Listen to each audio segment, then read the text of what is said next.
Have you ever struggled to forgive someone?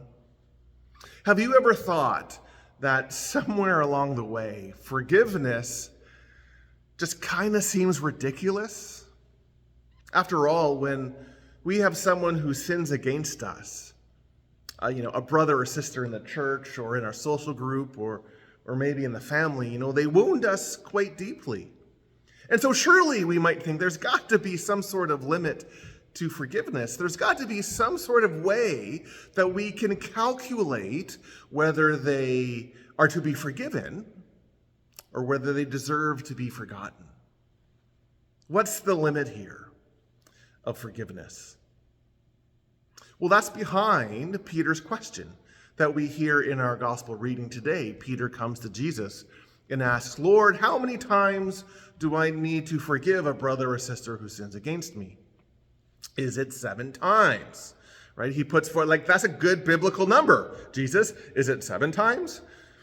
And Jesus responds, and you might recognize the response. Jesus says, "No, I tell you, not 7 times, but 70 times 7 times. Now, what is Jesus getting at here? Is he just moving the bar? Right? You don't forgive somebody 3 times. You don't forgive somebody 7 times. You forgive somebody 490 times. But if that's what Jesus is saying, then forgiveness is still something that we can calculate, right? And then there's still a limit to it. Imagine if that was the case. Imagine if all of us kept a notebook with us where we wrote down everybody's infractions and the times that we've forgiven them. Bill, 12 times. Loretta, 100 times. Our spouse, 300. Really? Is that the kind of thing that Jesus is suggesting to us? What kind of community would be formed? What kind of relationships would we have if all of us were keeping tallies upon each other?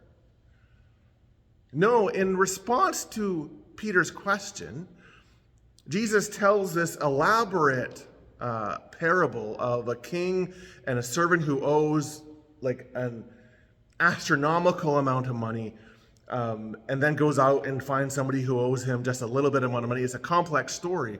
But the whole point of the parable that Jesus puts forward is to answer Peter's question in a very unique way.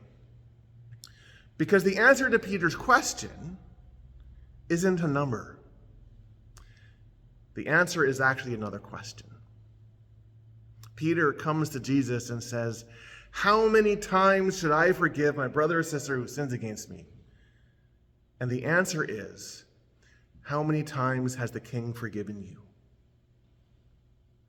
And that's what we're going to be talking about here at the cathedral this morning. We're talking about forgiveness. And if forgiveness is something that you've struggled with, either in receiving forgiveness or in giving forgiveness, then we want to invite you to join us here at the cathedral this morning. We have 2 services. We have one at 8 o'clock in our chapel, and we have one at 10 o'clock here in the main sanctuary. If you're in the Kamloops area, we'd love to see you join us. If you're outside of Kamloops, you can join us online. We live stream our 10 o'clock service on our Facebook page, and so please join us there. But wherever you are and whatever you might be going through today, may you know that God loves you. May you know that Jesus offers you endless forgiveness. And may you know that the blessings of God surround you. God bless you all.